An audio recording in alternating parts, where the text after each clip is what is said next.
Please watch this video until the end. Every detail matters. Every whisper has a purpose, and the final moments change everything you think you know. Chapter 1. The Salt in the Road. They say the ocean keeps its secrets until it decides you've learned nothing, and then it feeds them back to you in bits and bones. Last July, the night the town of Harbor Ridge shot fireworks into a wind that pushed them back down, 4 of us drove the wrong road home. The old causeway had been closed for years, a battered ribbon cutting through the salt marsh like a scar no one healed. We weren't sober. We weren't careful. And the fog, God, the fog felt like wet linen over our faces. Kellen laughed too hard from the passenger seat. Rhea kept shouting that the sky smelled like pennies. Jonah, pressed against the back window, filmed the nothingness as if it could be proof we were young. I was at the wheel, knuckles pale and stupid. Then something moved, a shape in the brine-soaked darkness, thrown up by our headlights and swallowed again. I don't remember choosing to swerve. I only remember the sound. Not a thud, something hollower, like an empty bell, struck. We got out when we shouldn't have.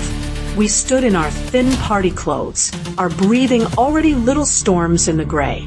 He lay where the broken guardrail's shadow fell, his dark, slicker askew, one hand palm up as if pleading with the night. There was no blood that I could see, only the salt water licking at his boots, and the glint of something round in his fist, brass, weathered, the clapper of a bell. Kellen said we should call someone. Rhea said his chest wasn't moving. Jonah whispered my name like I could answer. I took the brass clapper from his hand. I don't know why. Guilt has a way of reaching before the mind. We argued. We stared at the marsh and the collapsed boards of the old canning plant, at the tide creeping closer like it had all the time in the world. Then we did something that I still feel in my throat in the middle of the night. We dragged him to the culvert and eased him into the black water. The tide took him without a splash, like it had been waiting. I threw the clapper as far as I could into the reeds. Still, I heard a ring, thin and impossible. I swear I heard it. We made a circle of promises and lies on the road. I remember saying it would be okay, and hearing how it wasn't. Then we drove away, pretending the fireworks were thunder or the last part of a prayer, depending on who you asked. Chapter 2. The Tide's Memory. Harbor Ridge wore a brave face all winter. The fishing fleet iced over and thawed. The church suppers lined up like harvests. We carried the heavy thing between us, never speaking it aloud, like people moving furniture in the dark and trying not to break a toe. When graduation came, I pressed a cap onto my carefully normal hair and tucked the night into the corner of my heart where secrets go to mold. The fog retreated for summer like a promise. I slept with a fan on. I woke to Gulls, to the sound of the buoy bell out past the point, dull and steady whenever the tide threw its body against it. The first message was folded into my shoe locker at the pool, where I worked mornings. A strip of paper softened by damp fingers. I heard your tires last July. I stopped breathing. I looked around at the kids shrieking on the diving boards and the old men with blue-ringed eyes and told myself it was a prank. When I turned the paper over, a smear of dried salt left a white scar across my palm. The second message was quieter. Rhea found it on her bathroom mirror after a hot shower fogged the glass. A finger had written 3 words in the steam. You turned away. We met at the diner with the chipped red booths, our group of 4 again, but nothing like before. Jonah rubbed his thumb hard against a sugar packet until it split. Kellen kept staring out the window at the harbor, at the cracked statue of the patron saint of lost sailors. It's some idiot, he said. Someone from school. They heard something. People talk. No one knows, I said, pretending to sound sure. No one. Rhea pushed her hair back and let it fall again, building a small shield of herself in gestures. I didn't write on my mirror. I didn't put that note in your locker, Kellen said, as if we thought he did. Maybe it's nothing. Jonah swallowed hard. Maybe the wind. He sent me 3 videos that night of the causeway and the marsh, filmed from his bike, both hands on the handlebars so the camera swayed like drunk sight. In each one, he stopped and listened. And in each one you could hear the bell out past the point, steady and slow, a sound like an accusation repeated until it becomes a fact. Chapter 3, the bellman. They started to leave things. Maybe he started to leave things. I should say and it would let me sleep. One morning I found a tangle of drowned grass on my porch with a single brass screw threaded through it, greened with age. When I picked it up, my fingers came away smelling of coins. Rhea discovered a stitched piece of canvas in her mailbox, the corner of a slicker with a torn hem, her name written in marker on the inside, as if it had been hers all along.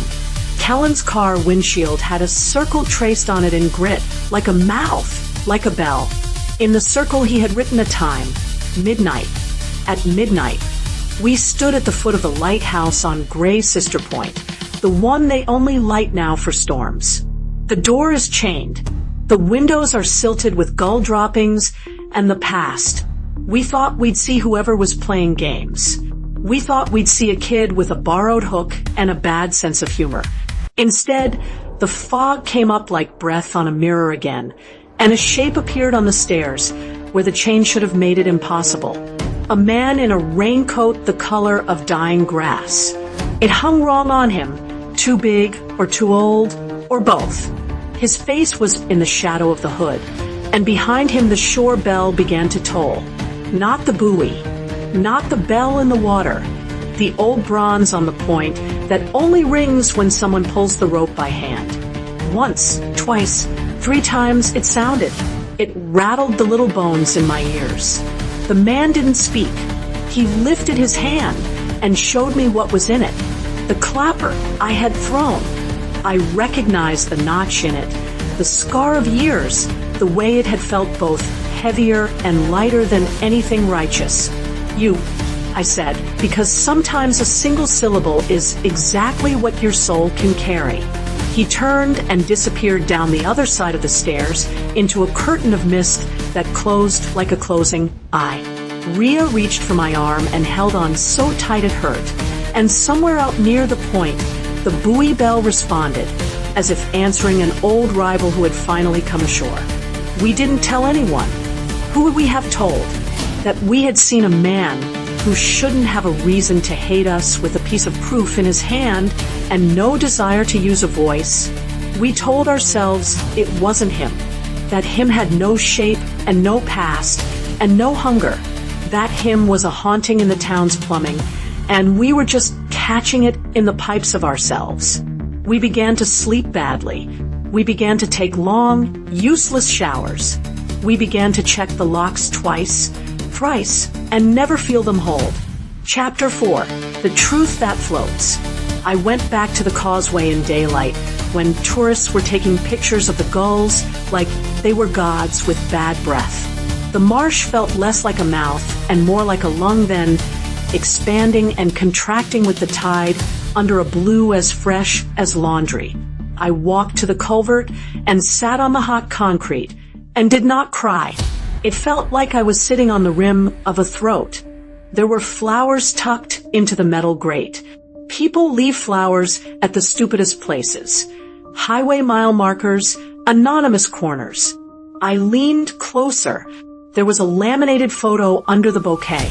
A man with a quiet smile and a child on his shoulders. Both eyes squinted in joy.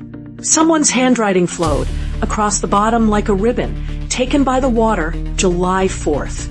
I know the face we left. I know it like you know your own. This wasn't it. I took the photo to Jonah. He stared at it as if it would confess. That's not him, he said. That's not the man. What if someone else died that night? I asked, what if he got out of the culvert? What if we didn't kill him? What if we killed someone else by leaving? Jonah looked at me for a long time. There was salt on his cheeks, though he hadn't been anywhere near the ocean when I arrived. "Then we killed anyway," he said, and his voice frayed on the last word like a rope that's been rubbing against something sharp for too long. That evening, Rhea did not come to our meeting spot behind the library. When we called her, there was only the soft sound of a line left open. If you hold your breath long enough, your heart becomes a drum in your ears, and you can pretend that's what you hear through a phone. We found her car 2 streets over from the pier, the driver's side door ajar, the map light smearing a little 6 circle. On her seat lay a broken keychain with a charm shaped like a bell. The metal smelt of river rather than sea, muddy and flat. Along the side of the car, someone had drawn a line with something chalky and pale, the way kids draw hopscotch squares. At the end of the line was a cross. The police said adults are allowed to disappear. It's the only sentence they can say that feels both true and useless. I went home and ran the shower until the mirror steamed over because I wanted the word to come back. It didn't. Instead, a new sentence bled through the fog, as if someone wrote from inside the glass. I never drowned. Sleep took me like a debt collector. I dreamed of bells heavy enough to pull a body down and light enough to float when the tide changed. I dreamed of voices that didn't sound like voices at all. When I woke, the clapper was laid on my pillow, wet, sea-cold, patient. Chapter 5. Gray Sister Point. Storms on our coast do not arrive. They grow a spine and walk in. I could taste electricity in the air before I saw it gather at the horizon like dark cattle. Kellen and I met at the lighthouse again because fear makes fools territorial. Jonah said he would be late. He never was late. We didn't speak. We had run out of names for our guilt. Instead, we listened to the first drops knock themselves to death on the rocks. I held the clapper because it felt like the only thing holding me. He came out of the fog quietly. The raincoat again, stitched and restitched. The hood down this time. His face had healed badly from some old violence or new. The eye on the left sat lower than the right, riding the ridge of a scar like a boat in a swell. His mouth was calm. He was younger than I expected and older at the same time. "I never drowned," he said, and I believed him. "You put me in, and the tide spat me out on the other side of the plant. People always think water wants to keep you. Sometimes it just wants to prove it can choose." "Who are you?" Kellen managed, his voice as thin as the rain. He ignored the question. He looked at me. It felt like being measured by a carpenter who already knows where the house will fail. "I crawled up wrong," he said, "and I saw him." He pointed behind us, past the lighthouse, to where the rocks plunge in a cliff, and with the next strike of lightning, I saw a man standing on the narrow path, one hand on the slick railing. Jonah! His hair plastered to his skull with rain. His face turned towards us and away at once. "It wasn't me who you're leaving killed," the man said. "He had a son. He went in after. The tide took him like a contract. I see him when I close my good eye. I see you when I close the bad. I am not the only one who knows. The tide knows. The bell knows. Your friend knows and chooses what you chose that day." I dropped the clapper. It hit the stone with a sound that wasn't sound at all. "Jonah," I called, and the storm took my voice like a tip. He stepped onto the lower stair. The rock gleamed like the back of something alive. The man, our bellman, the name I gave him because I couldn't place him anywhere else, moved between us and Jonah with a grace that comes from being broken and standing anyway. He did not touch us. He did not need to. "Confession doesn't buy back the dead," he said. "Nothing does. But debt moves. If you confess, maybe it settles. Maybe it stops ringing." He tilted his head, listening. The buoy answered from the black water. The old bell by the tower mute, as if ashamed. Kellen tried to pass him. The bellman put his hand out, not to strike, just to say no. and Kellen crumpled like a wave that forgets itself on the shore. He wasn't hurt. He was just small. I understood. Tell, the bellman said to me, not to the town, not to the police, to me as if I were a harbor and he was a boat finally done. I told the road and the tire slick and the way the brass felt in my palm and the way the sheriff would look at my mother when I didn't come home. I told the stupid laughter and the lying and the tide's dark breath. I told until I wasn't telling anymore. I was peeling something off my chest that had grown roots. Lightning made all of us beautiful and ugly in turn. When I finished, the storm took a step back, and the old bell gave one single, small ring without anyone touching the rope. It sounded shy. It sounded like a child. Jonah moved again, and this time he moved away from the edge. When he reached us, his eyes were washed clean of all the pretending. He put his forehead against mine for a long heartbeat and then turned to the bellman and whispered something I didn't hear. The bellman nodded. He left us then. He walked into the rain and down the other set of stairs we never use because they end where the cliff doesn't. For a moment, the fog lit silver around him. Then it swallowed him, and the bell in the water struck once, and once again, slower. Chapter 6, What the Bell Remembers. We told the town. I will not pretend bravery was our first language. We stumbled through it with awkward grammar and too many pauses. We told the sheriff, and he set his mouth in that way people do when they wish they could love the law as much as it asks. He asked us why we didn't come sooner. He asked us why we thought our fear would be less than anyone else's grief. He asked us things we had asked ourselves, being kinder and being crueler in turns. They looked for the man with the broken face and the raincoat. They didn't find him.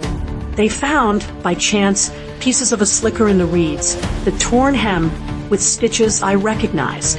They found footprints that walked down to the water and didn't come back. They found the buoy bell tangled for a day by an eelgrass braid, so it rang off the proper rhythm and kept its own. It sounded like a lie that had decided to become a song. Rhea texted me 3 nights later, an apology written like a ghost apology. Late, small, missing the punctuation that makes anything feel real. She had gone home to her mother in Maine, too ashamed to say goodbye, too afraid to say she had seen him before we did. She had turned away too, like all of us, but now she turned back. Do we go to jail? She wrote, the way you ask a question of God when you don't expect it to be answered in your lifetime. I wrote, we should. I wrote, you should come back. I wrote, he said confession doesn't buy back the dead, but maybe it settles the debt. Some debts are old, some are new. The ones you can pay are not the ones that wake you at 3 in the morning when the bell is quiet and the sea is a flat black sheet you could walk across and never reach the other side. I still hear it. The clapper sits on my desk now, a paperweight or a promise depending on my mood. On windless nights, the buoy should be silent, but I swear it speaks. A single note, careful, respectful. It never accuses anymore. It reminds. That's the difference. If you meet him, and you might, because storms walk and secrets breed, call him whatever you need to bear it. The bellman, the drowned, the man who didn't. Don't ask him for forgiveness. He doesn't have any to give. He only carries the sound from the water to the land and back again, like a courier, like a warning. And if you find yourself on a substandard road under fireworks pressed back by wind, remember the simplest rule in any town that grew itself around a harbor. Stop. Call. Stay. The tide is patient and precise and not sentimental at all. It will keep your secret only until it tires of you. If you've stayed with me to this point, thank you. I want you to know that telling is not the end. It is the beginning of a quiet that doesn't feel like an empty house.